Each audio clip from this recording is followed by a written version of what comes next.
BNP সরকার, যে BNP জামাতের বিরুদ্ধে অত্যন্ত ক্রুয়েল, সেই জামাত বিএনপিকে ব্যাপক ছাড় দিচ্ছে। জামাত যদি ছাড় না দিত এতক্ষণে সরকার পতন আন্দোলনের মিছিল শুরু হয়ে যেত বাংলাদেশে। অবশেষে আমাদের ওই সন্দেহটাই সঠিক হলো, জামাত আমিরকে ব্ল্যাকমেইল করা হয়েছিল। এবং আমরা এটি জানতাম, নির্বাচনে যে পরিমাণ জালিয়াতি হয়েছে, যে পরিমাণে ভোট কারচুপি হয়েছে, এটাকে ভোট কারচুপি না, ভোট ডাকাতি। আর সেই ডাকাতির পরেও এরপরে আবার ব্ল্যাকমেইল করে ক্ষমতা। এইটা পৃথিবীর ইতিহাসে এই সরকার, এই নির্বাচন ব্যবস্থা, এই ইলেকশন কমিশন, এটা এমন কালো অধ্যায়ে লেখা থাকবে যে সারা জীবন সরকারি দলকে এই অভিশাপ তাদেরকে বয়ে বেড়াতে হবে। এই অভিশাপ তাদের জীবনেও পিছু ছাড়বে না।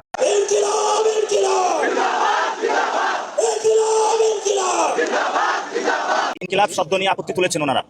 আমরা বলবো যে ইনকিলাব, ইনসাফ, আজাদি, এই সকল যে শব্দ রয়েছে, এই সকল শব্দ আমাদের জীবনের অবিচ্ছেদ্য অংশ। এবং যাদের ইনকিলাব, ইনসাফ এবং আজাদি শব্দে গাত্রদাহ হয়, তাদের মধ্যে আমরা দেখতে পাচ্ছি যে ভারতীয় প্রতিচ্ছবি, যেই শব্দগুলা নিয়ে গাত্রদাহ আগে হলো শেখ হাসিনার হয়েছে, আওয়ামী লীগের হয়েছে, এখন হলো আমরা বলবো না পুরা বিএনপির মধ্যে অনেক লোক আছে যারা গুপ্ত ভারতীয় এজেন্ট, গুপ্ত ভারতীয়। এদের হলো ইনকিলাব, ইনসাফ, আজাদি শব্দে চুলকানি শুরু হয়। মুক্তিযুদ্ধ নিয়ে যে সমস্ত কল্পকাহিনী লেখা হলো 100 ভাগের 90 ভাগ মিথ্যা। সুতরাং জামাত ইসলামী বাংলাদেশ ওই সময় যুদ্ধের বিরুদ্ধে ছিল না, তারা ছিল ভারতের বিরুদ্ধে। এইটা এখন চান্সি, এতদিন আমাদেরকে এই সত্যটা জানতে দেওয়া হয়নি। 51% লোকের মতামত, আপনি 60% লোকের মতামতকে অবজ্ঞা করতে পারবেন? 60% লোক হ্যাঁ ভোট দিছে, 51% লোক বিএনপিতে ভোট দিছে। গণতন্ত্রের বিউটি হচ্ছে সংখ্যাগরিষ্ঠ লোকের মতামতকে সম্মান প্রদর্শন করা। তাহলে হ্যাঁ ভোট যেটা দিছে সেটা আপনি পছন্দ করেন আর না করেন, দ্যাট ওয়াজ অ্যাপ্রুভ। আওয়ামী লীগের সকল অফিস খুলে দেওয়ার শর্তেই ভারতের ফার্স্ট লিস্টে মন্ত্রী পরিষদে জায়গা পেয়েছেন স্বরাষ্ট্রমন্ত্রী সালাউদ্দিন। কথাটি আজকে নাসির উদ্দিন পাটোয়ারি বলেছেন। ক্রিকেটার সাকিব আল হাসান, বাংলাদেশের ক্রিকেটের পোস্টার বয় সাকিব আল হাসান সম্ভবত খুব শীঘ্রই ফিরছেন এবং জাতীয় দলেও ফিরছেন। জাতীয় দলে আবার তাকে ডাকা হচ্ছে। তার বিরুদ্ধে যে সকল মিথ্যা মামলা রয়েছে, সেই মামলাগুলো সমাধান করার সরকারি উদ্যোগও তৈরি হয়েছে। এ নিয়ে চিঠি চালাচালি শুরু হচ্ছে 2-1 দিনের মধ্যে। বিএনপি সরকারকে নজিরবিহীন ছাড় দিল জামাত। জামাত আসলে যে কতটা ভদ্র, মানে এত ভদ্রতা দিয়ে রাজনীতি অবশ্য হয় না। রাজনীতি ক্রুয়েল এবং হার্শ জিনিস। এখানে ছাড় দেয়া, এটা ভাই ব্রাদার না, এটা বাসার মধ্যে ইফতার করতে বসা না, যে খেজুর আমার থেকে একটা উঠিয়ে আরেকজনকে দিলাম যে না তুই একটা বেশি খা। আসসালামু আলাইকুম রাহমাতুল্লাহ। আজকের গুরুত্বপূর্ণ সংবাদে আপনাদের স্বাগতম। ভিডিও শুরুতেই বুঝতে পেরেছেন আজকের বিষয়টি অত্যন্ত গুরুত্বপূর্ণ ও সময়োপযোগী। তাই অনুরোধ থাকবে ভিডিওটি না টেনে শুরু থেকে শেষ পর্যন্ত মনোযোগ সহকারে দেখবেন। যারা এখন আমাদের চ্যানেলটি সাবস্ক্রাইব করেননি, তারা চ্যানেলটি সাবস্ক্রাইব করে পাশে থাকা বেল আইকনটি অন করে রাখুন, যেন সবার আগে সর্বশেষ ও নির্ভরযোগ্য সংবাদ পেয়ে যান।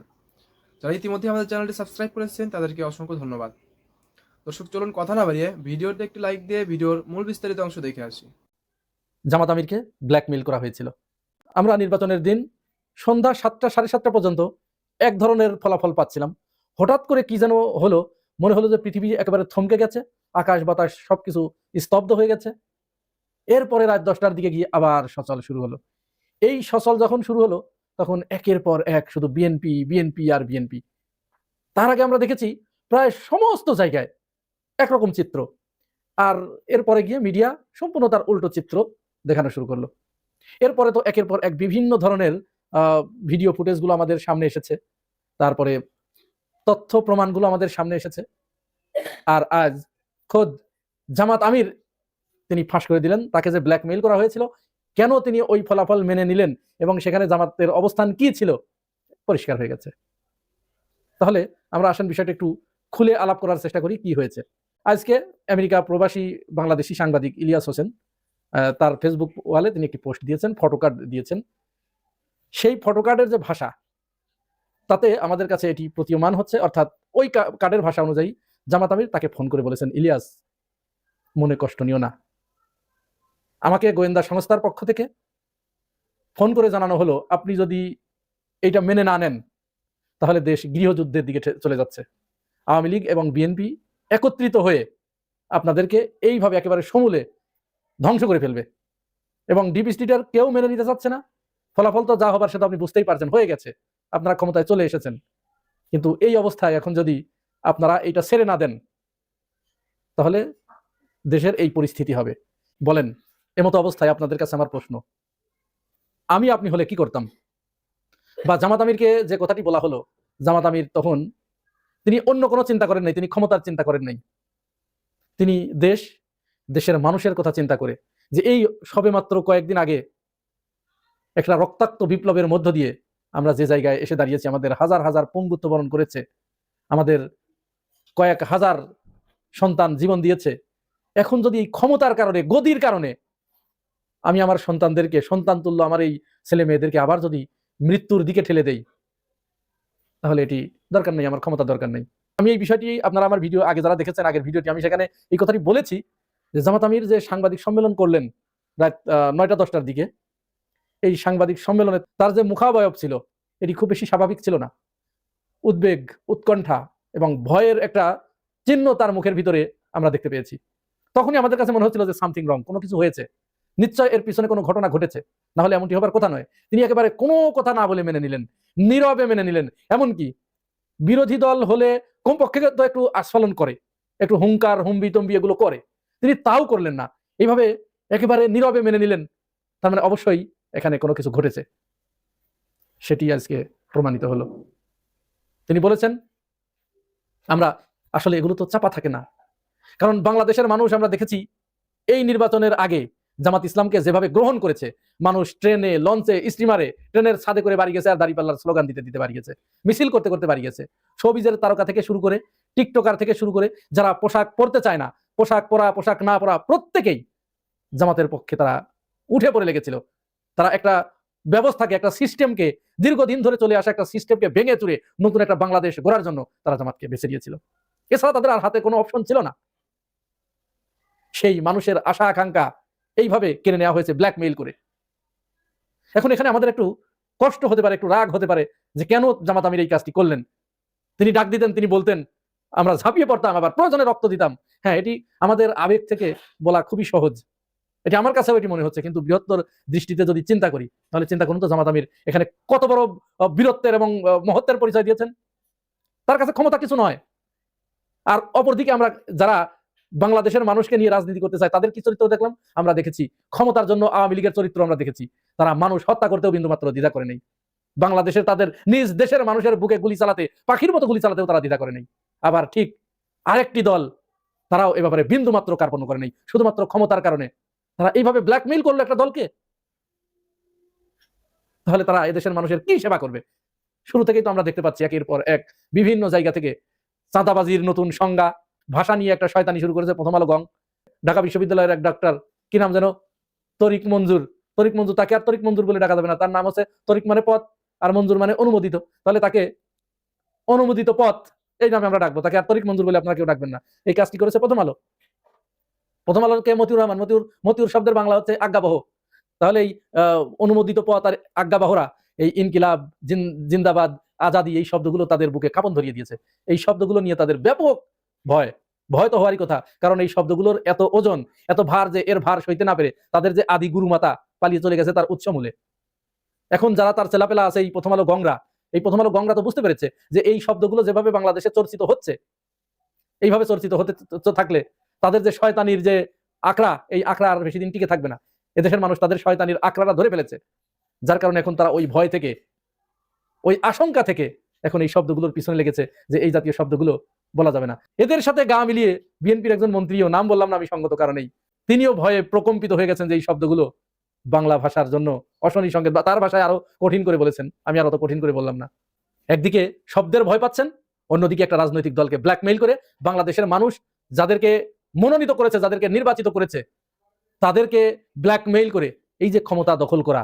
আর এইটা যে হবে, এইটা 25 নভেম্বর 2025 সালে অস্ট্রেলিয়া প্রবাসী কন্টেন্ট ক্রিয়েটর বনিয়া আমিন, যিনি সারা পৃথিবীতে ঘুরে বেড়ান, তিনি একেবারে, আমি হতবাক হয়ে গেলাম কিভাবে এত নিখুঁত ভাবে তিনি এই কথাটি বললেন। বিএনপি সরকারকে নজিরবিহীন ছাড় দিল জামাত। জামাত আসলে যে কতটা ভদ্র, মানে এত ভদ্রতা দিয়ে রাজনীতি অবশ্য হয় না। রাজনীতি ক্রুয়েল এবং হার্শ জিনিস। এখানে ছাড় দেয়া, এটা ভাই ব্রাদার না, এটা বাসার মধ্যে ইফতার করতে বসা না, যে খেজুর আমার থেকে একটা উঠিয়ে আরেকজনকে দিলাম যে না তুই একটা বেশি খা। এটা মসজিদের নামাজে কাতারবদ্ধ হওয়া না যে ভাই আপনি সামনে যান। এটা রাজনীতি। এখানে কাউকে এমনি এমনি সামনে দেওয়া হয় না, সামনে যেতে হয়। কিন্তু জামাত রাজনীতিটা ইসলামপন্থী রাজনীতি করে, ইসলামী রাজনীতি করে, যার ফলে অনেকটা উদার। বিএনপি সরকার, যে বিএনপি জামাতের বিরুদ্ধে অত্যন্ত ক্রুয়েল, সেই জামাত বিএনপিকে ব্যাপক ছাড় দিচ্ছে।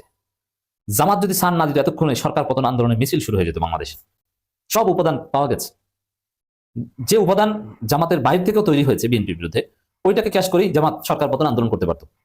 দেখেন এই যে শপথ ইস্যু, সংবিধান সংস্কার পরিষদের সদস্য হিসেবে বিএনপি শপথ নেয়নি, এটাকে কেন্দ্র করে পুরো সরকার অচল করে দিতে পারত।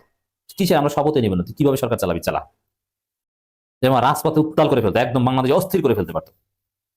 বিএনপি তেমন কিছুই করতে পারতো না, করতে গেলে বিপদে পড়তো। শুরুতে কি জামাত এনসিপির উপর হামলা করবেন, গুলি করবেন, টিয়ারশেল মারবেন, এইভাবে দেশ চালানো যায় না। তখন সবাই ভাবতো না এই বিএনপির পক্ষে দেশ চালানো সম্ভব না, এরা কিসের সরকার নেবে, জামাত উল্টো লাইনে চলে গেছে, সেনাবাহিনী তোমরা কিছু একটা করো। তারেক রহমানের প্রধানমন্ত্রীতে ছুটে যেত, এই সুযোগ কিন্তু ছিল। এমনকি যখন ইলেকশন ইঞ্জিনিয়ারিং হয়েছে তখন রাতেই কিন্তু জামাত চাইলে রাজপথ দখল নিতে পারতো, কিন্তু না, বিএনপিকে নজিরবিহীন ছাড় দিল। এত ছাড় একটা মসজিদের কাতারে আর ইফতারের খেজুর খাওয়া ছাড়া কেউ কাউকে দেয় না, কিন্তু জামাত দিল বিএনপিকে। এরপরে দেখেন এই গেল সরকারের শুরুর আগে নির্বাচনে কারচুপির জায়গায় ছাড় দিয়েছে, যেটা জামাত চাইলে একদম সেনা অভ্যুত্থান বা সেনাবাহিনীর হাতে ক্ষমতা নিয়ে দেওয়ার মতো ঘটনা ঘটাতে পারতো, কিন্তু সেটা করেনি। কারণ এটা করলে কিন্তু বিএনপির ক্ষমতা পেছন থেকে ঢুকে যেত, জামাতের তেমন কোনো ক্ষতি হতো না, একটা পর্যায়ে এসে আবার সুষ্ঠু নির্বাচন হতো, তার আগে স্থানীয় সরকার নির্বাচন হতো। কিন্তু জামাত কিন্তু সেই পথে হাঁটেনি, বিএনপি কোঅপারেট করেছে। আমি তো এখানে জামাতকে দেখি বিএনপি সহযোগী হিসেবে। বিএনপির মন্ত্রী এমপিরা বিএনপিকে যে কোঅপারেট করে তার চাইতে বেশি কোঅপারেট করে জামাত। এর চাইতে কি করবে? আপনার কারচুপি করেছেন, বিনা প্রতিবাদে আপনাকে সেটা সুযোগ দিয়ে দিয়েছে, আপনি ক্ষমতা এসেছেন।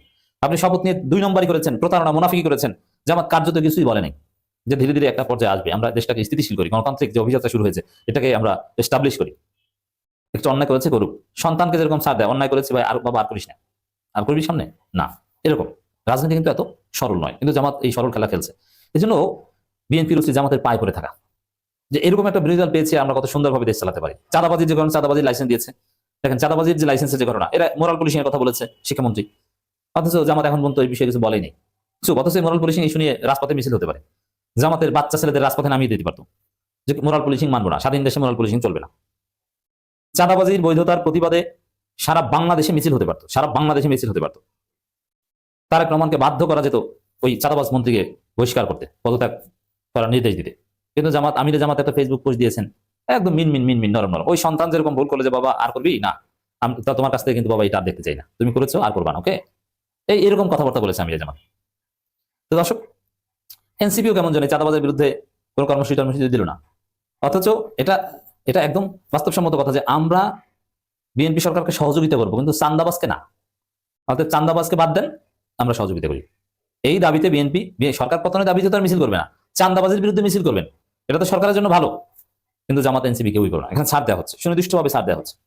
এখন ওভারঅল যে এই সিটের ভাগাভাগি এতে জামাত রাজি ছিল কিনা এই প্রশ্নটা কিন্তু এখন আবার সামনে আসছে, বা একটু সন্দেহ হয় যে কে কয়টা সিট পাবে, জামাত কয়টা, এনসিপি কয়টা, এগুলো সব আগেই হয়তো বা একটু কম বেশি হয়েছে, কিন্তু মৌলিক সংখ্যাটা যে আগে ঠিক করা ছিল এবং জামাত রাজি ছিল, এটাও অসম্ভব না। রাজনীতিতে অনেক খেলা হতে পারে পর্দার অন্তরালে।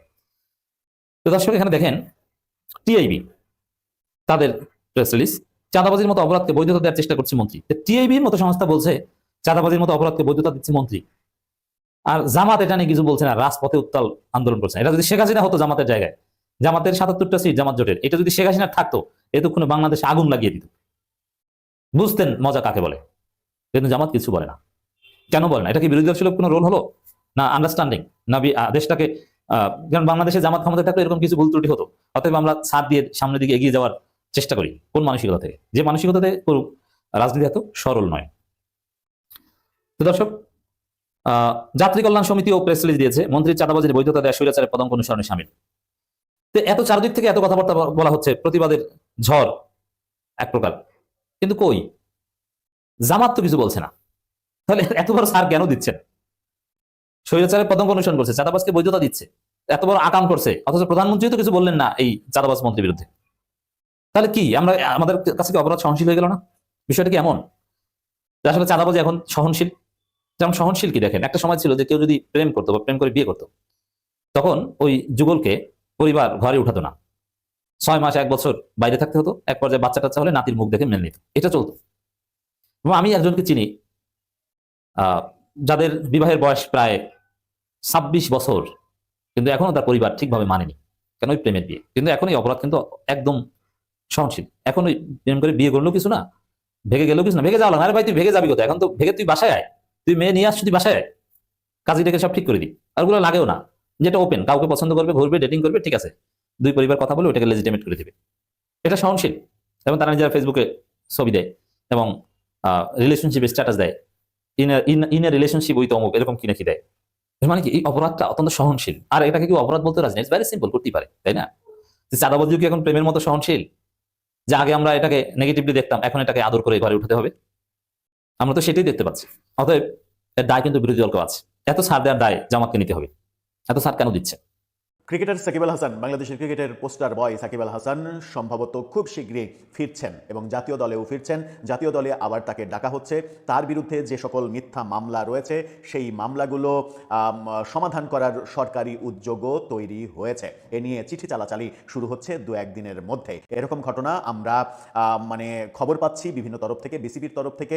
গণমাধ্যমগুলো সেভাবেই নিশ্চিত করছে। জানা যাচ্ছে কাল পরশুর মধ্যে সাকিব আল হাসানের মামলা সংক্রান্ত নথিপত্র সরকারের কাছে চলে যাবে এবং সরকার এই ব্যাপারে ব্যবস্থা নেবে। সাকিব আল হাসান ফিরবে। কথা ছিল পাকিস্তান সিরিজেই সাকিব আল হাসানকে দেখা যাবে। শেষ পর্যন্ত কি পাকিস্তান সিরিজেই সাকিব আল হাসানকে দেখা যাচ্ছে নাকি আরেকটু সময় লাগবে? চলুন ইন্টারেস্টিং এই ব্যাপারটা একটু বুঝে ওঠার চেষ্টা করি। দর্শক, বলছিলাম সাকিব আল হাসান ফিরছেন, এই সুখবরটা এবার প্রতিষ্ঠিত হয়ে যাচ্ছে। সরকার উদ্যোগ নিচ্ছে তার আইনি ঝামেলাগুলো মোকাবেলা না করতে যেন তাকে হয়, এগুলো যেন ডিসমিস হয়ে যায়। কারণ মামলাগুলো যে মিথ্যা, তার বিরুদ্ধে, মাশরাফির বিরুদ্ধে যে সকল মামলা, সেগুলো যে মিথ্যা বানোয়ার, এগুলো পাগলেও বোঝে। পাগলে যে জিনিসটা বোঝে সেই জিনিসটা বিএনপি সরকার বুঝবে না তা তো হয় না। নতুন ক্রীড়া প্রতিমন্ত্রী আমিনুল হক তিনি দায়িত্ব নিয়েই প্রথম দিনেই বলেছিলেন সাকিব এবং মাশরাফির ব্যাপারে পজিটিভ পদক্ষেপ নিতে যাচ্ছে সরকার। গণমাধ্যম দেশ টিভি তারা যে শিরোনামটা দিচ্ছে সেটা দেখে নিন। সেখানে বলা হচ্ছে সাকিব আল হাসানের কেস ফাইল সরকারের কাছে পাঠানোর প্রস্তুতি।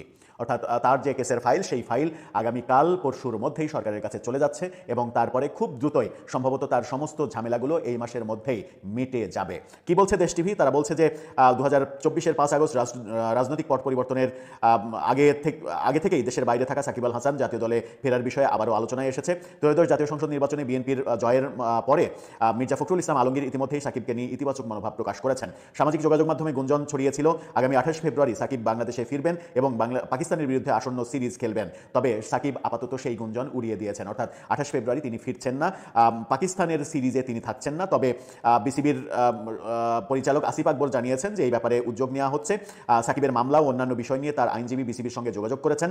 আমরা খুব দ্রুত সময়ে কেসের ফাইলগুলো সরকারের কাছে পাঠানোর প্রস্তুতি নিচ্ছি। আশা করছি রোববার কিংবা সোমবারের মধ্যে, অর্থাৎ আগামীকাল কিংবা পরশুর মধ্যেই ক্রীড়া প্রতিমন্ত্রীর মাধ্যমে সরকারের কাছে পৌঁছে যাবে সাকিবের কেস ফাইল। এর ফলে সাকিবের জাতীয় দলে প্রত্যাবর্তনের পথে নতুন একটা ব্যাপার তৈরি হবে এবং তার পথ খুলে যাবে, এই প্রত্যাশা করেছেন বিসিবির পরিচালক আসিফ আকবর। তিনি দাবি করেছেন সাকিবের সঙ্গে তার সরাসরি যোগাযোগ রয়েছে এবং কথাবার্তা হয়।